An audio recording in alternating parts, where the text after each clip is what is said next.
Welcome back to our Force Unleashed lore play series. Last time we killed Jedi Master Shaak Ti on Felucia, so it's finally time to meet our destiny and destroy the Emperor at Darth Vader's side. We return to the Executor and are literally stabbed in the back by our master, who's forced to kill us to prove his loyalty. The Emperor acts all surprised that Vader took on an apprentice, but it's literally what the Sith do. Normally it's after they've already killed their master, but give Vader some credit for his go-get-'em attitude. Also, it's kinda weird hearing the Emperor, who is voiced by Sam Witwer here, order the death of Starkiller, who is also played by Sam Witwer. But yeah, Vader throws Galen around like a rag doll and then out the window into space. I find it pretty interesting that Vader has no feelings for this boy that he basically raised himself. Galen Merrick might as well be his son. It's just further proof that nobody but Luke or probably Leia could have redeemed Anakin Skywalker.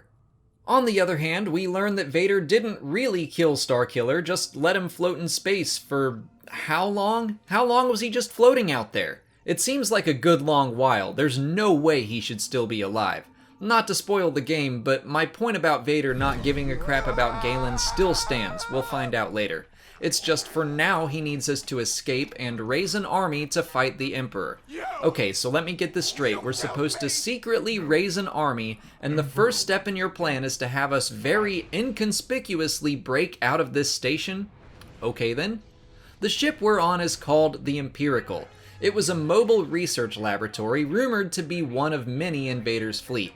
And we are referred to as one of its experiments, specifically Subject 1138, which is a common Star Wars Easter egg.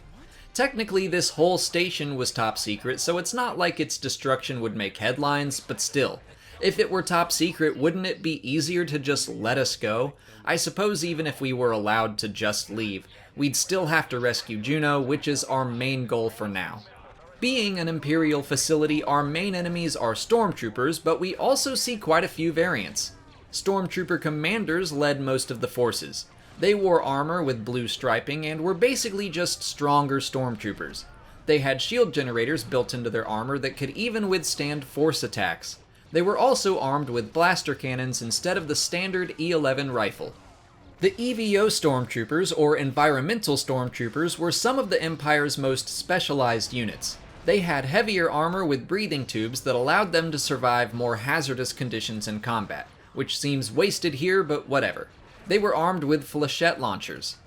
The Shadow Troopers in this game should not be confused with the more infamous black-armored Shadow Stormtroopers. The Shadow Troopers we face here do have darker armor thanks to it being laced with Durasteel fibers. They also have cloaking devices that allowed them to disappear from view for a time. But literally, our biggest enemy this time around is the Purge Trooper. They were the predecessor to the Dark Trooper project, and if you're unfamiliar with that, might I suggest watching my lore play series on Dark Forces. Purge Troopers were very tall experimental droids designed to battle Force sensitives. They were armed with a shoulder-mounted rocket launcher and an energy blade, as well as magnetic boots that prevented them from being affected by Force-based kinetic attacks.